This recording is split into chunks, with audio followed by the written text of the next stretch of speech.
one very interesting thing is that only 3% of all of those 63 million enterprises employed 8 or more people. Only 3%. And they together accounted for 22.5% of all employment. Okay? So as far as I'm concerned, if the nation's biggest problem, which is livelihoods, has to be addressed, it won't be by the mom and pop kirana store, which all us microfinance fellows love. There, all that happens is that from eking out a subsistence livelihood, they move to a little more steady livelihood. And in some ways, even with a rather stodgy product called the EMI loan, microfinances more or less stabilize their lives because they're not very high growth, etc., etc. You know, and through a quick repeat loan, they get recapitalized. But these 3%, what I call them DESI enterprises, by the way, DECI for DESI. DESI means 10. They're DESI enterprises because they are about to employ 10 people. There's already the owner, and then there are 8 employees, so you're at 9, and that's 2013 data. Most of them are DESI enterprises. The answer to India's livelihood problem is to have millions of DESI enterprises.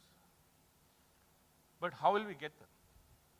Microfinance, the way it is structured today, cannot finance them. The banking system, the way it gives out SME loans, cannot finance them. In any case, they need equity-like finance. Because you can't give them a loan and say, "Acha bhai, agle mahine se EMI dena shuru kar do." You're decapitalizing them exactly when they need capital.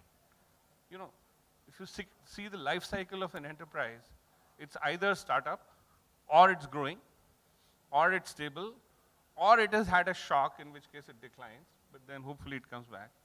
So except for the steady state, in every other case, working capital is only one of the financing requirements.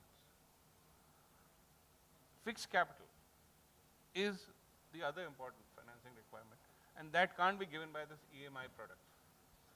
It actually requires a quasi-equity-like product, and the problem is, by the time you're reaching this scale, you can't do venture capital. You can't do standard issue venture capital because, you know, how will you do an exit? You can't do a trade sale. There's no question of an IPO. So the VC language doesn't work. You can't do some of the other things of which there's lots of innovations, you know, bridge to capital. We heard embedded finance, many other examples that I know. They're all doing fantastic solutions for the unmet need in the working capital space. But in the startup and growth space, you need something else. And in fact, I'm delighted to tell you that Pranay Bhargav is here, with whom I've been working for the last 3 years. We've been together experimenting with the product and with the support of CIIE, you know the story, which we call partnership finance. And it's basically a micro equity product, but it's, you know, you get it back, you get your returns, not through a standard issue VC type of return, but through basically sharing a part of the profits based on a mutually agreed formula. We've done a very small number of trial financings, and it's giving the same level of delight that, you know, we heard Abhishek and you know, Shailesh talk about, that it seems to speak to the entrepreneurs, you know. You get an aha from them, हाँ, यही चाहिए था हमको, you know. In fact, day before yesterday, Pranay and I were in the field in Sangareddy, and every one of the entrepreneurs whom we have given that financing said, "Sir, line लगा हुआ है, मेरे 10 लोग हैं और जो ये चाहते हैं."